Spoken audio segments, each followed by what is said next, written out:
There's a story buried in the middle of a chapter that is, quite literally, a list of borders.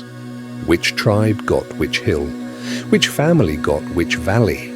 Verse after verse of land, divided up after a long war. The kind of chapter that exists purely to settle property lines, not to make you feel anything. And then, for a few verses, it stops being a list of land. It becomes the story of a woman who was handed off like a prize and refused to leave it at that. Her name is Achsah. Quick bit of context, because the opening of her story is uncomfortable on purpose. Her father, Caleb, one of Israel's most respected leaders, makes an offer to his own army. Whoever conquers the city of Kiriath Sefer gets his daughter's hand in marriage. Achsah isn't asked. She isn't part of the negotiation. She's the prize at the end of it, a reward for whichever man is willing to fight hardest. That's genuinely how her story begins. As a transaction between men, a man named Othniel takes the city. He marries Achsah, and this is exactly where you'd expect her story to end. She'd played her part.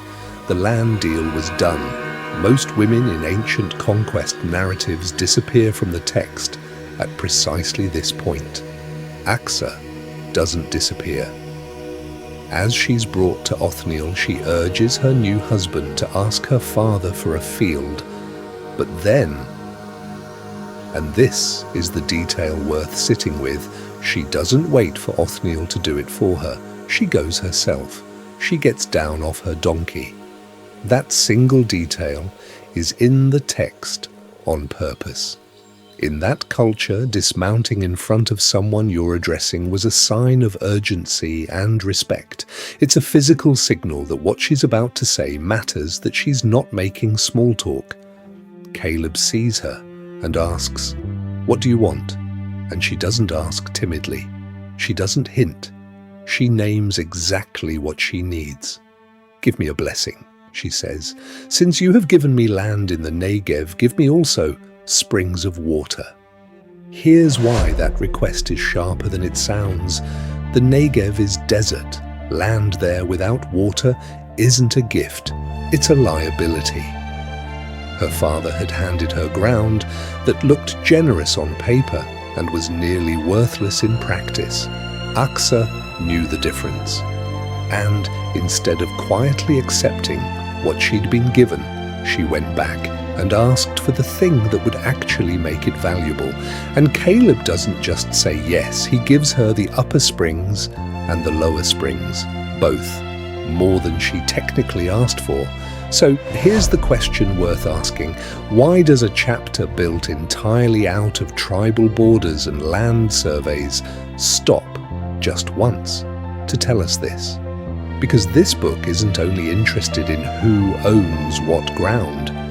In the middle of listing every boundary line in the land, it pauses to show us a woman who was handed off as a transaction, and then refused to be merely a recipient in every transaction after that. She didn't reject the world she was born into. She worked inside it boldly and asked for exactly what she needed instead of settling for what she'd been given. That's not a small detail wedged into a border dispute. That might be the entire point of stopping the list at all. You've probably been handed something in life that looked generous on the outside and turned out to be missing the one thing that would have made it actually work. A job without the resources to do it. A relationship without the support it needed, land without water. Achsah didn't sit quietly with that gap. She got down off the donkey, walked up and asked for what she actually needed. If you've ever had to ask twice for what should have come with the first gift, you're in good company. There are more names like this, hiding among the pages. I'll bring you the next one.